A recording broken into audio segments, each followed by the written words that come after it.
শীতকালীন টাটকা শাক, পালং শাক, ধনিয়া শাক, সাথে ট্যাংরা মাছ, বেলে মাছ দিয়ে অনেক মজা করে রান্না করলাম। আসসালামু আলাইকুম। আশা করি সবাই ভালো আছেন। আল্লাহর রহমতে আমিও ভালো আছি। প্রতিদিনের মতো রান্না করতে চলে আসলাম।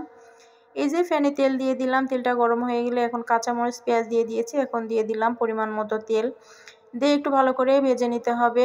হলুদটা একটু লেট করে দিই, কারণ হলুদটা পড়ে গেলে কালারটা ভালো আসে না, এই জন্য। এখন দিয়ে দিলাম পরিমাণ মতো হলুদ দিয়ে প্রায় 2-3 সেকেন্ডের মতো ভেজে নিয়ে এখন এখানে আমি পানি অ্যাড করে দিব। আমি এখানে এক্সট্রা কোনো বাটা মশলা ইউজ করব না। আমি শাক রান্নার ক্ষেত্রে সবসময় এরকম সাদামাটা করে রান্না করি, আমার কাছে খেতে বেশি ভালো লাগে। এরকম ছোটো মাছ দিয়ে শাক রান্নার ক্ষেত্রে একটু তেলটা, কাঁচামরিচ, পেঁয়াজটা একটু বেশি দিয়ে রান্না করলে কিন্তু অসম্ভব ভালো লাগে খেতে। তো দেখুন, এই যে আমার কিন্তু কষানোর জন্য পানি দিয়েছিলাম, পানিটা বলক চলে আসছে। এখন মাছটা অ্যাড করে দিলাম। এখানে ট্যাংরা মাছ নিয়েছি আর বেলে মাছ নিয়েছি। মাছগুলো এখন ভালো করে কষিয়ে নিব। তো এই মাছগুলো যখনই রান্না করি তখনই শুধুমাত্র মায়ের কথা বেশি মনে পড়ে, কারণ মা অনেক যত্ন করে মাছগুলো আমার জন্য পাঠিয়ে দেয়। আমার আসলে এসেই শুধুমাত্র রান্নাটা করতে হয়, একদম ধুয়ে কুটে পরিষ্কার করে দিয়ে দেয়। আমার কেটে নেওয়ারও কোনো ঝামেলা থাকে না। তো দেখুন, এই যে আলু আর মাছটা একটু ভালো করে কষিয়ে নিব। আর আলুটা অনেক চিকন পাতলা পাতলা করে দিয়েছি। শাকে এরকম করে পাতলা পাতলা করে আলু দিলে কিন্তু খেতে বেশি ভালো লাগে, গলে যায় একদম স্মুথলি।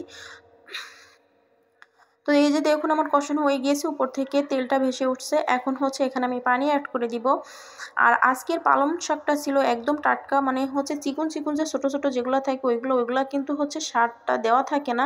আর তারপর আমরা বলতে পারি না, বাজার থেকে যেহেতু আনা অবশ্যই সার দেওয়া হয়, তারপরে ছোটো ছোটোগুলা কিন্তু খেতে বেশি ভালো লাগে।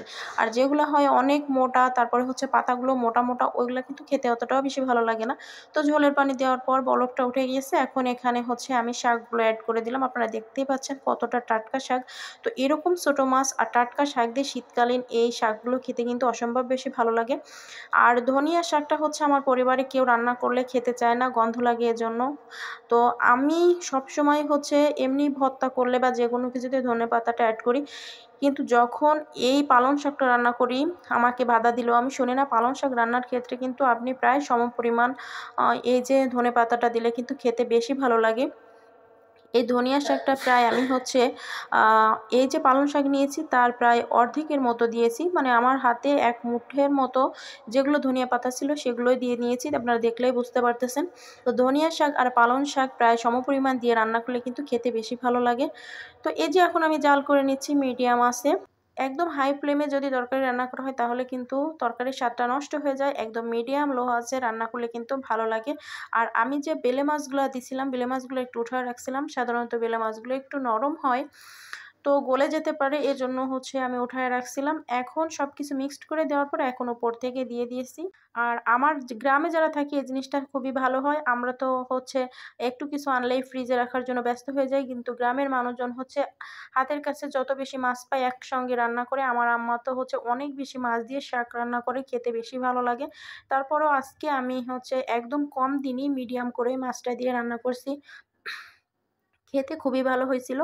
আর শাক রান্নার ক্ষেত্রে আমি কখনোই ঝোল রাখি না, একদম গা মাখা মাখা থাকে। এরকম টাটকা মাছ আর টাটকা শাক দিয়ে যদি গা মাখা ঝোল করে রান্না করা হয় তাহলে কিন্তু খেতে খুবই ভালো লাগে। পালং শাকটা অতটা আমার পছন্দ না, তারপরে এইভাবে রান্না করলে খুবই মজা হয়। তো দেখুন, আমার কিন্তু রান্নাটা হয়ে গেছে। আর এই তাওয়াটা রান্না করলে উপর থেকে মনে হয় অনেক বেশি ঝোল আছে, আসলে কিন্তু না। চারপাশ দিয়ে একটু এরকম চ্যাপ্টানো, এই জন্য এরকমটা মনে হয়। তো আমার কাছে মনে হচ্ছে ঝোলটা মনে হয় আরেকটু বেশি আছে, এই জন্য আমি আরও জাল করে নিয়েছি। তো দেখুন, ফাইনাল লুকটা একদম কমপ্লিট হয়ে গেছে।